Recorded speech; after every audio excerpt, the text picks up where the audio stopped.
Friends, ഇന്ന് നമ്മൾ തയ്യാറാക്കാൻ പോകുന്നത് ചിക്കൻ മജ്ബൂസ് ആണ്. ഇതൊരു അറേബ്യൻ ഡിഷാണ്. അറബിക് ഫുഡിൽ സാധാരണയായിട്ട് അധികം എരിവും പുളിയൊന്നും ഉണ്ടായിരിക്കില്ല. പക്ഷെ നമ്മൾ മലയാളികൾ കാണെങ്കിൽ കുറച്ച് എരിവും പുളിയില്ലാത്ത ഫുഡ് കഴിക്കുക എന്ന് പറഞ്ഞാൽ അത് കുറച്ച് ബുദ്ധിമുട്ടല്ലേ. അപ്പോൾ ഞാനിവിടെ ചെയ്യുന്നത് മജ്ബൂസിൻ്റെ ഒരു മലയാളി വേർഷനാണ്.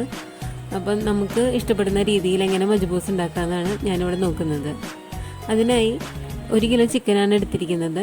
ഈ ചിക്കനിൽ 1 ടീസ്പൂൺ മുളക് പൊടി, 1 ടീസ്പൂൺ ഗരം മസാലപ്പൊടി, 1 ടീസ്പൂൺ മല്ലിപ്പൊടി, പിന്നെ 1/4 ടീസ്പൂൺ മഞ്ഞൾപ്പൊടിയും ആവശ്യത്തിന് ഉപ്പും പുരട്ടി ഒന്ന് വെച്ചിരിക്കുകയാണ്. ഒരു അരമണിക്കൂറോളം മാഗ്നേറ്റ് ചെയ്യാൻ വെക്കാം. ഇനി ഇഞ്ചി വെളുത്തുള്ളി ചോപ്പ് ചെയ്തതാണ്. ഇത് 2 ടേബിൾ സ്പൂൺ വീതം ഓരോന്നും എടുത്തിട്ടുണ്ട്. ഇനി ഒരു 3 വലിയ സവാളയാണിത്. ഇതൊന്ന് സ്ലൈസ് ചെയ്ത് വെച്ചിരിക്കുകയാണ്. ചെറിയ സവാളയാണെങ്കിൽ 4 എണ്ണം എടുക്കണം കേട്ടോ. അതിപ്പോൾ 3 വലിയ സവാളയാണ്. ഇനി ഇമ്പോർട്ടൻ്റ് ആയിട്ട് വേണ്ട ഒരു സംഭവമാണ്, ഇത് ഒരു ഉണങ്ങിയ ചെറുനാരങ്ങയാണ്.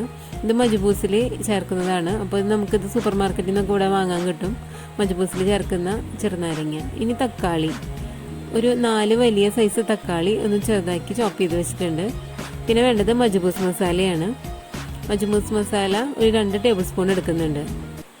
അപ്പോൾ മെയിനായിട്ട് ഇത് മാത്രമാണ് സാധാരണ മജ്ബൂസിൽ ചേർക്കുക. അപ്പോൾ നമ്മുടെ ഒരു ടേസ്റ്റിന് വേണ്ടിയിട്ടാണ് ചിക്കനിൽ ആദ്യമേ നമ്മൾ കുറച്ച് സാധനങ്ങൾ പുരട്ടി വെച്ചത്. പിന്നെ കുറച്ച് മല്ലിയിലയും 2 പച്ചമുളകും. ഇത്രയും സാധനങ്ങൾ മതി നമുക്ക് ബിരിയാണി മസാല തയ്യാറാക്കാനായിട്ട്. പിന്നെ വേണ്ടത് ബസ്മതി റൈസാണ്. ഇതൊരു 3 കപ്പ് അരിയാണ് എടുത്തിരിക്കുന്നത്. ഇതൊന്ന് നന്നായി കഴുകിയതിന് ശേഷം കുറച്ച് വെള്ളത്തിൽ കുതിർത്തിടാം. ഒരു 10 മിനിറ്റോളം കുതിർത്തി വെച്ചാൽ മതി.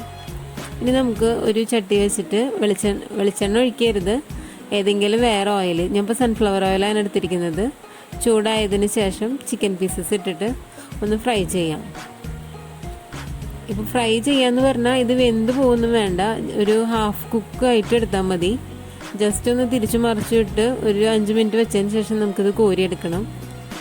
ശരിക്കും നമ്മൾ മജ്ബൂസിൽ ഇതുപോലെ മാരിനേറ്റ് ചെയ്ത് ഫ്രൈ ചെയ്യുന്ന പരിപാടിയൊന്നുമില്ല.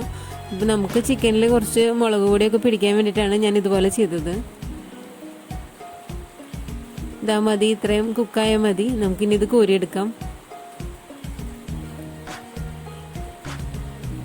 ഇനി നമ്മളിത് വേറെ കുക്ക് ചെയ്യുന്നുണ്ട്, അതുകൊണ്ട് കുഴപ്പമില്ല. നമുക്കിത് പകുതി കുക്കായാലും ഇതുപോലെ കോരി എണ്ണയിൽ നിന്ന് മാറ്റി വയ്ക്കാം.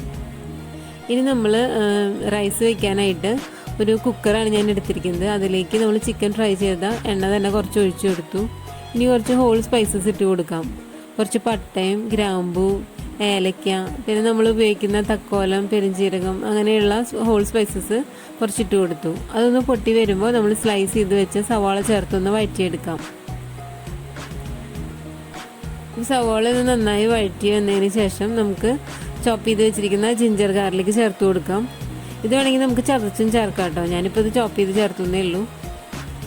അപ്പോൾ ഒന്ന് വാടി വരുമ്പോൾ നമ്മൾ കട്ട് ചെയ്ത് വെച്ചിരിക്കുന്ന തക്കാളി ചേർത്ത് കൊടുക്കാം. പിന്നെ തക്കാളി നന്നായി വാട്ടിയെടുക്കണം. ഇനി ഇതിലേക്ക് ആവശ്യമായ ഉപ്പ് ചേർത്തിട്ട് നമുക്ക് നന്നായി ഒന്ന് വഴറ്റിയെടുക്കണം ഇതെല്ലാതും. ഇപ്പോൾ സവാളയും തക്കാളിയൊക്കെ നന്നായി വഴറ്റി നന്നായി പേസ്റ്റ് പോലെ ആയതിന് ശേഷം നമുക്ക് റൈസ് ഇട്ട് കൊടുക്കണം. നമ്മൾ കുതിർത്ത് വെച്ചിരിക്കുന്ന അരിയുടെ വെള്ളം വറുത്ത് കളഞ്ഞിട്ട് ആ അരി ഇതിലേക്ക് ചേർത്ത് കൊടുക്കാം. ഇനി അരി കൂടെ ചേർത്തിട്ട് നമുക്ക് സിമ്മിൽ വെച്ചിട്ട് ഒരു 5 മിനിറ്റ് ഒന്ന് ഫ്രൈ ചെയ്തെടുക്കാം.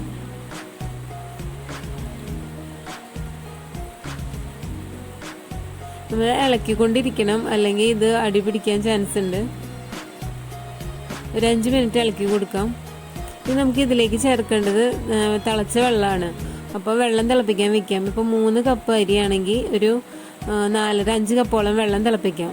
1 കപ്പിന് 1.5-1.25 കപ്പ് വെള്ളം എടുത്താലും കുഴപ്പമില്ല.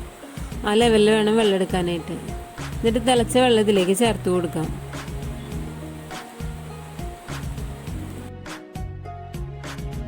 ഇനി ഇതിലേക്ക് ചേർക്കാനുള്ളത് മജ്ബൂസ് മസാലയാണ്. ഒരു 2 ടേബിൾ സ്പൂൺ മജ്ബൂസ് മസാല നമുക്ക് ഈ വെള്ളത്തിലേക്ക് ചേർത്ത് കൊടുക്കാം. ഇത് ഈ മജ്ബൂസിൻ്റെ മസാല നമുക്ക് സൂപ്പർ മാർക്കറ്റിൽ നിന്നൊക്കെ വാങ്ങിക്കാൻ കിട്ടും. ഇപ്പോൾ ഇവിടെ നല്ല മഴ പെയ്യുന്നുണ്ട്, അതിൻ്റെ ഒരു ഡിസ്റ്റർബൻസ് വീഡിയോയ്ക്ക് ഉണ്ട് കേട്ടോ. ഇതെല്ലാം നന്നായി ഇളക്കിയിട്ടുണ്ട്.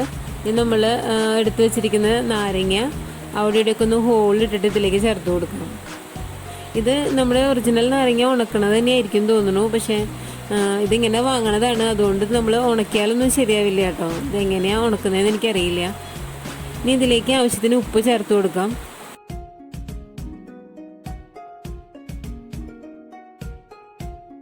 ഇനി ഇതിപ്പോൾ തിള വന്നു തുടങ്ങി. ഇത് തിളച്ചതിന് ശേഷം നമ്മൾ കട്ട് ചെയ്ത് വെച്ചിരിക്കുന്ന മല്ലിയിലയും പച്ചമുളകും പിന്നെ നമ്മൾ വറുത്ത് വെച്ചിരിക്കുന്ന ചിക്കൻ പീസസും കൂടെ ചേർത്ത് കൊടുക്കാം. ഇപ്പം നമ്മളിതെല്ലാം ചേർത്ത് കഴിഞ്ഞു. ഇത് ടേസ്റ്റ് ചെയ്ത് നോക്കി ഉപ്പൊക്കെ ശരിയാണോ എന്ന് നോക്കണം. ഇനി നമുക്കിതൊന്ന് അടച്ച് വെക്കാം. കുക്കറിൻ്റെ വെയിറ്റ് ഊരിയിട്ട് ഇത് അടച്ച് വെക്കാം. ഇനി ഇതിൽ കുറച്ച് നല്ലപോലെ ആവി വരണ കാണാം നമുക്ക്. അപ്പോൾ നല്ലപോലെ ആവി വന്ന് ഒരു 5 മിനിറ്റോളം വെയിറ്റ് ചെയ്തതിന് ശേഷം ഇതിൻ്റെ വെയിറ്റ് ഇട്ടിട്ട് ഫ്ലെയിം ഓഫ് ചെയ്യാം. എന്നിട്ട് നമ്മളിത് അനക്കാതെ 1 മണിക്കൂറോളം വെക്കണം. ഇതിൻ്റെ പ്രഷറൊന്നും പോകരുത്. അതിന് ശേഷം നമുക്കിത് തുറന്ന് നോക്കാം. ഇപ്പോൾ ഏകദേശം 1 മണിക്കൂറായി. ഞാനിത് തുറന്ന് നോക്കി. ഇത് കറക്റ്റ് എല്ലാം വെന്തിട്ടുണ്ട്. നമ്മൾ നല്ല സ്മെല്ല് വരുന്നുണ്ട് മജ്ബൂസ് ബിരിയാണിയുടെ.